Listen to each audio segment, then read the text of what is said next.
안녕하세요. 시인 수피가 하태무의 책 읽어주는 여자 그 90번째 시간입니다. 크리스마스도 지나고 이제 겨울은 막바지로 접어들었습니다. 낮의 길이가 조금씩 길어져 오고 밤의 길이가 짧아져 가는 계절입니다. 추위에 조심하시고 감기 들지 마세요. 지금 제가 읽고 있는 진주 사람 정행길이라는 책의 열기가 매우 뜨겁습니다. 또 어떤 분이 그 책을 읽은 독후감을 시로 써주셨습니다. 우선 그 시를 읽어보겠습니다.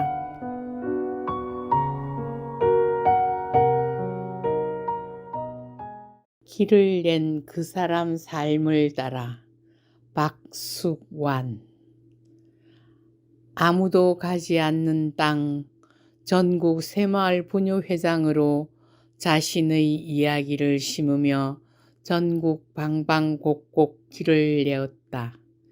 비바람에 지워진 발자국, 강물에 끊긴 다리, 다시 되새기고 다시 이어가며 진주성의 강한 성벽처럼 그의 길은 멈추지 않았다. 누구도 겪어보지 못한 IMF 경제위기 속 금모으기 운동 깃발 들고 서던 날, 그의 정신은 국난 극복 길이 되었다. 그의 손끝에 새겨진 가정법률 상담소, 여성인권운동 한 울타리, 가정폭력 피해 여성 쉼터, 이성자 미술관 건립의 땀방울은 우리들의 희망. 그렇게 그는 자신의 발이 닿는 곳마다 새로운 생명의 열매를 맺어 주었다.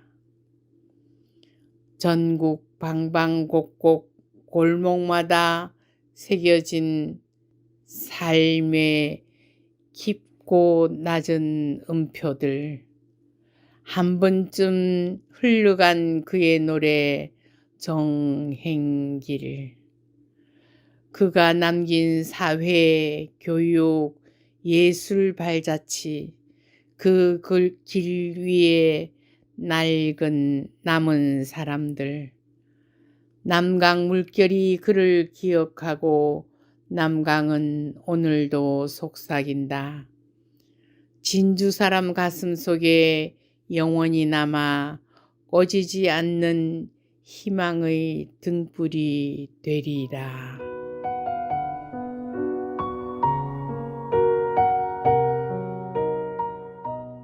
제 이야기는 남해 FM 91.9MHz 라디오와 남해 FM 스마트 전용 앱, 그리고 남해 FM 유튜브와 페이스북, 네이버 블로그 소리의 올리원 펜션을 통해서 들려드립니다.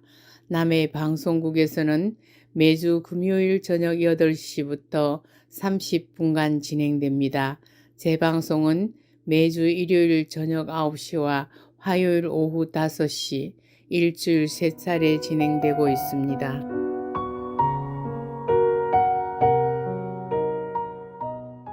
진주 사람 정행길 오늘 읽어드릴 부분은 29페이지 농촌에서의 삶부터 읽겠습니다.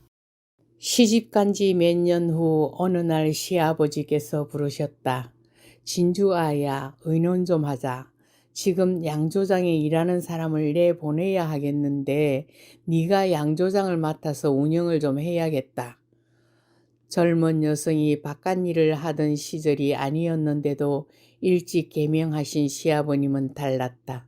술 만드는 일은 생소했지만 우선 양조장 환경부터 바꾸고 가업이던 양조장을 맡아서 운영하게 되었다. 도와주는 사람이 있었지만 시골에서의 삶을 조금이라도 더 능률적으로 하기 위해 운전부터 배웠다.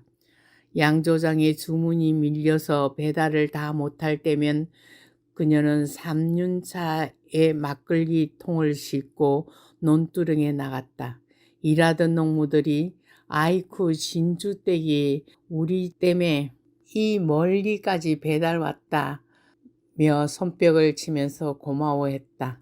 그런 덕분으로 양조장은 더 커지고 곤면과 고성, 하이면 양조장까지 인수하기에 이르렀다. 아이들이 초등학교 다니던 시절 방학 때마다 도회지에 견학 겸 데리고 갈 때가 많았다. 어느 날 기차 속에 겨우 자리 잡고 앉는데 옆자리의 아저씨가 말을 걸어왔다. "너희들 어디 가노?" "서울 창경원요." "좋겠다. 너희 집 뭐하노? 너희 엄마는 뭐하시노?" "우리 엄마요, 술 장사요." 아저씨 일행들은 아이 엄마의 모습을 아래 위로 열심히 검색하는 눈길로 "술집 아줌의 스타일은 영 아닌데?" 하며 유심히 보고 또 보고 했다. 술 장사가 맞긴 하지만 양주장과 잔술을 파는 업소와는 다른 것임에도 어른이 듣기엔 이상 야릇한 눈길을 보았을 것을 생각하니 속이 상하기도 했다. 정행길은 당시 양조장 운영과 집안일에 총무일까지 도맡아 했다. 손발은 터져서 엉망이고 얼굴은 까맣게 그을렸다.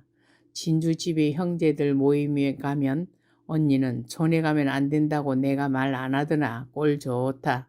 하면서 마음 아파했다. 외모에 별로 신경 쓰지 않는 성격이라 개의치 않았으나 조금 민망하기는 했다.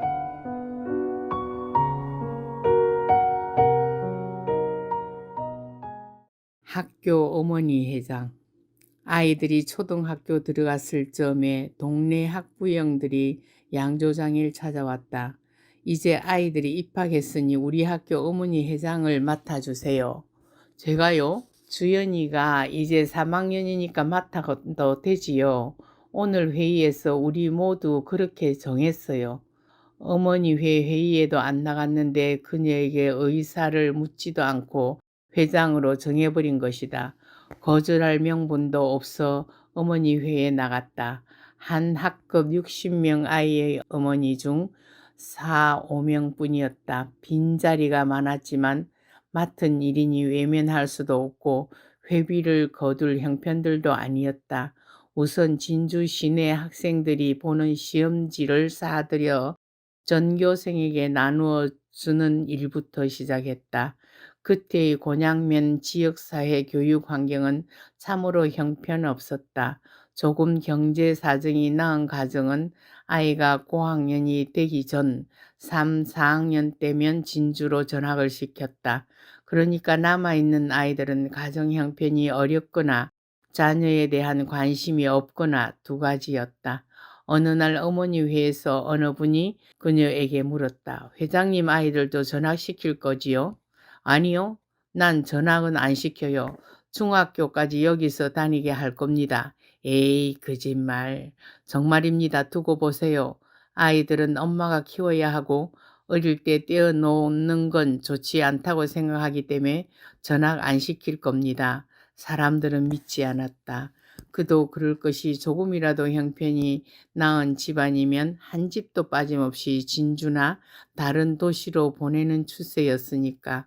그러나 그녀는 아이들을 자기가 사는 면 단위 농촌에서 키우고 가르치겠다고 맹세했다. 공개적인 그녀의 맹세는 지켜져서 세 아이 모두 곤양초, 곤양중을 졸업하고 고등학교 진학할 때 진주로 나갔다. 동네 사람들보다 그녀가 조금은 더 배웠으니까 이 지역사회에서 모범이 되어야 한다고 생각했고 그녀의 가정을 시작으로 전학 열풍은 조금씩 줄어들고 있었다. 농촌이 좋은 점은 아이들 성장기에 무한히 열린 자연 공간에서 동식물을 체험하며 자라기 때문에 따뜻한 심성이 길러지는 장점이 있다. 단 하나, 새로운 환경의 적응력과 도해지의 다양한 문물의 접촉이 부족하다는 단점은 있다. 피아노 전공하신 선생님께 레슨을 부탁드렸고 미술대회도 출전시켜 소질과 관계없이 기회를 주려고 애썼다. 농촌 사회가 갖는 장점은 최대한 활용하면서 도시 체험도 자주 시키려다 일어났던 아찔한 경험도 있다. 서울 큰 집에 가려면 이화여대 앞에서 갈아타야 한다. 막내 손을 잡고 큰 길을 건너는데 둘째가 앞서갔다. 뒤쫓아 가려는데 신호가 얼마나 빨리 바뀌는지 빨간 불로 바뀌어 버렸다. 차가 싱싱 지나다니는 사이로 먼저 간 둘째께 눈을 찾았다. 마치 아이가 달려서 어디든지 가고 차들은 늘어서서 정지한 것 같았다. 뒤따라오는 줄 알았던 엄마와 언니가 보이지 않자 둘째는 울면서 아래 위로 서성이는데 가슴이 철렁 내려앉았다. 차들과 키 큰 어른들 속에 묻힌 아이는 보이지 않았다.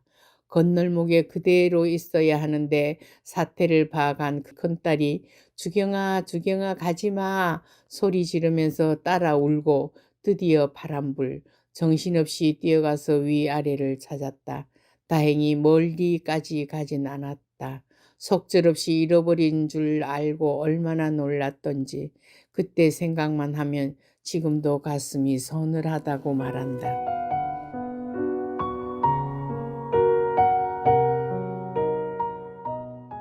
곤양중학교 선생님. 어느 날 곤양중학교 교장 선생님께서 시아버님을 찾아오셨다.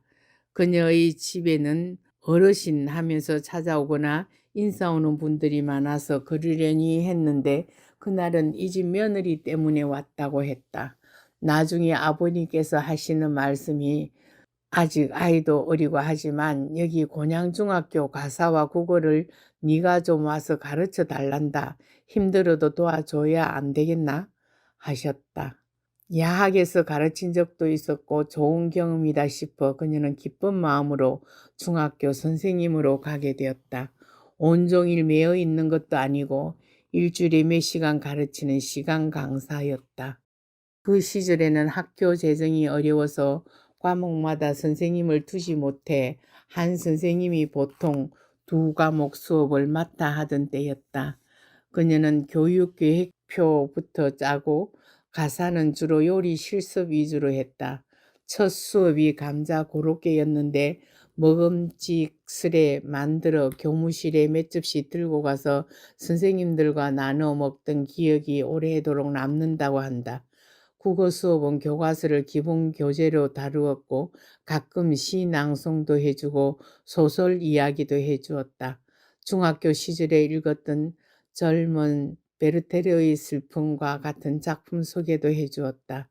아이들에게 눈을 감으라 하고 안 보고 외울 수 있는 시를 읊으면 조용한 교실에서 자신이 낭송되는 목소리의 울림이 때로는 슬프게 또는 나직이 자신의 귀에 이르는 것 같아서 좋았다. 실눈을 떠보는 아이들은 선생님이 시를 외우고 있다는 사실에 감탄하는 듯 했다. 훗날 그녀를 찾아온 제자들은 모두 선생님의 시 낭송 목소리를 잊을 수 없어 자기들도 시를 많이 외워보려고 노력한다는 이야기를 듣고는 젊은 날의 한때가 그리워진다고 했다. 정행기를 잘 모르는 사람들을 만나면 선생님이냐고 묻는 사람들이 많았다. 정행길의 교사 경력은 야간중학교 2년과 곤양중학교 1년이 전부였는데 그때가 제일 행복했다고 기억한다. 인생을 다시 또 살아가는 일이 그녀에게 주어진다면 선생님이 되고 싶다고 말한다. 사람을 만든다는 것, 길을 열어줄 수 있다는 것, 사람이라는 하얀 도화지에 한 번도 그린 적이 없는 그림을 그릴 수 있다는 것, 한 사람의 인간에게 꿈을 심어주는 길잡이가 되는 역할의 가치를 그녀는 높이 평가한다. 정행길이 교수처럼 보인다고 말하며 별명으로 정 교수님이라고 부르는 사람들도 있다. 그녀는 두 딸에게 자주 말했다. 전문인이 되어야 한다고. 신상 기록을 쓸 때 성명 정행길 다음에 쓸 것이 없을 때의 허망감, 쓸쓸함, 참담함은 이루 말할 수 없었다고 수레한다. 다시 태어난다면 성명 정행길 옆에 무슨 학교 교사로 쓸 수 있다면 하는 바람을 부르고인 나이에 와서도 했었다고 했다. 그런 소망이 지금 정행길이라는 이름 앞에 쓸 것을 여러 개로 만드는 삶을 살게 한 것이 아닌가 싶다.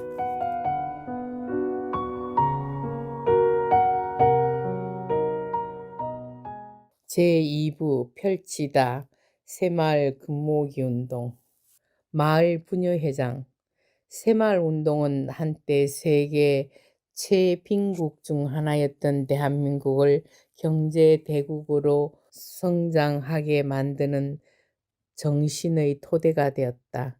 이는 인류사가 경험한 놀라운 업적이기도 하고 우리 모두가 한강의 기적을 이루었다고 기억하는 대한민국의 자랑스러운 경험이기도 하다. 정행길은 1974년 경남 사천시의 수동마을에서 새마을 부녀회장이 된다. 그녀는 1963년 지금의 경상국립대학교 전신 진주농과대학을 졸업했다. 그녀가 대학을 다닐 당시에는 사회학자들이 지역사회 개발 운동을 많이 조명시키던 때였다.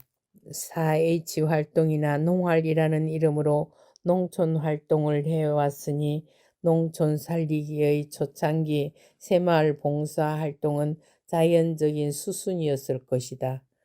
한창 사춘기에는 상록수, 흙 등의 문학작품 등을 통해서 농촌 생활의 꿈을 인지하고 있었다. 그런 문학 속 주인공들의 삶을 지표로 농촌에서 사는 것을 이상항으로 삼았었다. 정행길의 농촌으로 시집을 가게 된 것도 이와 무관하지 않았다. 엉겹결에 농촌 출신과 결혼한 것이 아니라 농촌을 향한 뜨거운 불덩어리가 잠재한 것이 아닐까 싶다. 시댁은 대농이었고 시아버지는 일찍 개명한 면장님이셨다. 날마다 농사일을 하는 일꾼들에게 잠을 해다 날라야 하는 일이 정행길에게 주어진 일상이었지만 여기서 그치지 않았다. 제일 처음 시골에서 한 일은 야간 학교 개설이었다. 남편과 둘이서 초등과 중등 과정을 가르치기 시작했다. 정행길은 국어, 영어 등을 가르쳤고 남편은 과학, 수학, 사회 등의 과목을 가르치면서 학교를 운영했다. 그때를 떠올리면서 그녀는 마냥 행복해한다. 몇몇 제자들은 성장하여 그녀와 함께 삶의 동행자가 되기도 했다. 그렇게 정행길 부부는 이미 농촌 개선 활동을 실천하고 있었던 것이다. 그러다가 50년대 초부터 새마을 운동이 시작되었던 것이다. 새벽종이 울렸네, 새아침이 밝았네, 너도 나도 일어나 새마을을 가꾸세. 살기 좋은 내 마을 우리 힘으로 만드세. 초가집도 없애고 마을 길도 넓히고 푸른 동산 만들어 알뜰살뜰 다듬세. 살기 좋은 내 마을 우리 힘으로 만드세. 서로서로 도와서 땀 흘려서 일하고 소득 증대에 힘써서 부자 마을 만드세. 살기 좋은 내 마을 우리 힘으로 만드세. 70년대 새벽이면 생생하게 울려 퍼졌던 새마을 노래는 전국 방방곡곡에서 울려 퍼졌고 중독성 있는 가사는 국민의 가슴과 뇌리에 파고들었다. 박정희 대통령은 한 세대의 생존은 유한하나 조국과 민족의 생명은 영원한 것. 오늘 우리 세대가 땀 흘려 이룩하는 모든 것이 결코 오늘을 잘 살고자 함이 아니요 이를 내일의 세대 앞에 물려주어 길이 결의의 영원한 생명을 생동케 하고자 하라는 취지 아래 농촌 자활 자립 정신의 새마을 운동을 시작했다. 근면 자조 협동을 3대 정신으로 펼쳤던 새마을 운동, 평생을 염원해 오던 농촌 계몽 운동을 정행길 부부는 이것이 우리가 할 일이다. 자연스럽게 새마을 운동에 몸담아 솔선수범하게 되었다. 농촌개발운동, 지역사회개발운동은 평소 정행길 부부가 살아가는 일상이었지만 정부 주도의 새마을운동이란 행정적인 지원이 있어 더욱 일관되게 속도감 있게 추진할 수 있었던 운동이었다. 이들 부부가 시도한 야간 학교는 새마을운동의 앞장선 격이 되었다. 그들이 사는 곳은 사천군 곤양면 수동이라는 면 단위의 작은 마을이었는데 당시 면 지역엔 대졸 출신 여성이 드물 때였다. 그러니 자연적으로 정행길이 부녀회장을 맡아야 한다고 입을 모았다. 정행길은 절미운동을 먼저 시작했다. 먹을 쌀도 부족한데 절미운동이 웬 말이냐는 이웃을 일일이 찾아다니며 설득한 결과 쌀이 쌓여 돈으로 만들어지고 각자의 통장을 받게 한 날을 기억한다. 이날 눈물을 글썽이며 감격해 하던 부녀자들의 모습을 잊을 수 없다며 자신도 눈시울을 적셨다.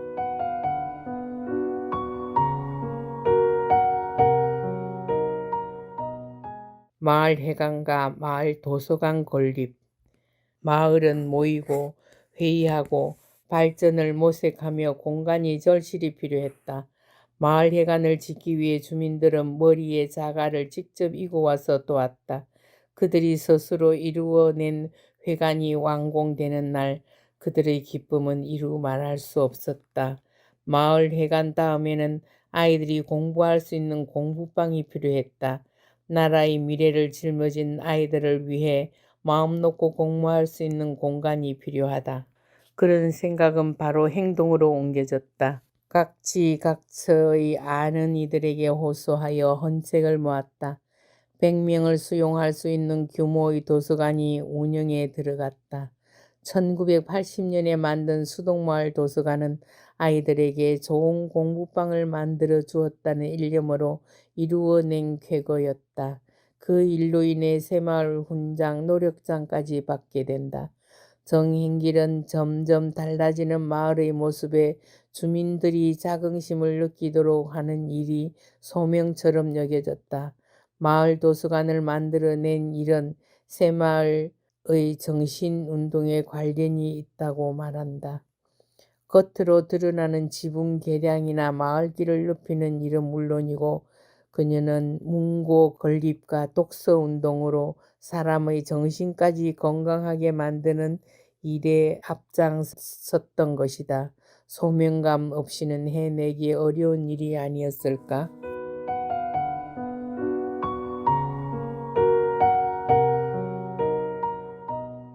전국 새마을 부녀회장. 정행길은 그 이후 계속 상급 단위 지역의 부녀회장으로서 행보를 이어갔다. 면 단위 마을 부녀회장에서 사천군 새마을 부녀회장으로, 경상남도 회장으로, 1988년에 중앙부녀회 부회장을 거쳐서 마침내 중앙회장으로 선출되었다. 이후 1999년 7월 말 새마을 부녀회장 중앙회장직을 사임할 때까지 무려 11년간을 전국 새마을 현장에서 탁월한 업적을 남겼다. 그렇게 정행길의 30년 인생은 모두 새마을을 위해 바쳐졌고 국가의 힘들고 어려운 현장에서 그녀를 볼 수 있었다. 체계적으로 이루어진 새마을 부녀회는 전국에 포진되어 시책이 결정되면 금세 행동으로 옮겨졌다. 근면, 자조, 협동을 생활화하는 새마을 정신은 불편한 농촌 마을을 살기 편한 마을로 만들었다. 길이 넓어지고 지붕이 개량되고 민주적인 회의를 할 수 있는 회관을 스스로 만들었다. 새마을 운동이란 문자 그대로 뉴 커뮤니티 무브먼트 또는 뉴 빌리지 무브먼트를 뜻한다. 당시 가난한 농민들이 열정적으로 참여한 가운데 정부의 적극적인 지원이 유기적으로 연계됨으로써 공적 부분과 민간 부분이 힘을 합하여 달성한 성공적인 협력의 사례이다. 이러한 한국인들의 경험은 인류의 소중한 자산이기도 하다. 온 국민의 참여 속에 시작된 새마을 운동은 근대화와 번영을 이끈 한국형 개발 모델이라는 평가를 받았고 아시아, 아프리카, 중남미 등 70여 개 나라에 수출되었다. 많은 개도국들이 지금도 한국을 찾아 새마을 운동을 배우고 있다. 정행길은 1977년 9월 24일 44기 새마을 교육을 받고 수료생 대표가 되어 소감을 쓰게 되었다. 연수원에 들어가는 날 모든 지위나 신분의 평상복을 벗고 공동 목욕탕에서 다 씻어낸 마음으로 교육에 임하라는 김준 원장의 당부 말을 들었다. 교육생들은 아침마다 명상의 시간에 희생과 봉사의 거룩하고 값진 의미를 되새긴다. 교육 중에 선배들의 사례 발표를 통하여도 마음 한구석에 끼어있는 교만과 허영의 때를 씻어내는 경험이었다고 말한다. 이리하여 새마을 운동의 일원으로 중추적 임무를 수행하게 되고 확산시키는 일에 박차를 가한다.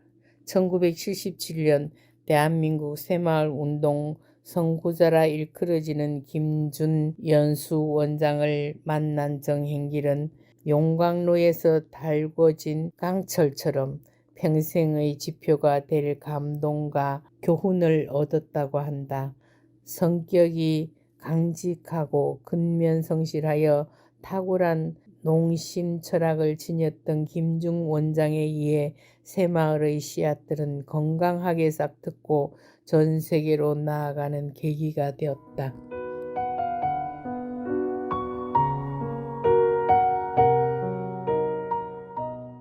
들려드리는 노래는 베토벤의 로망스 제2번 F 장조 작품 번호 50번을 듣겠습니다. 로망스는 15세기 스페인의 예술 가곡에 뿌리를 두고 있습니다. 잘 들어주세요. 베토벤의 로망스.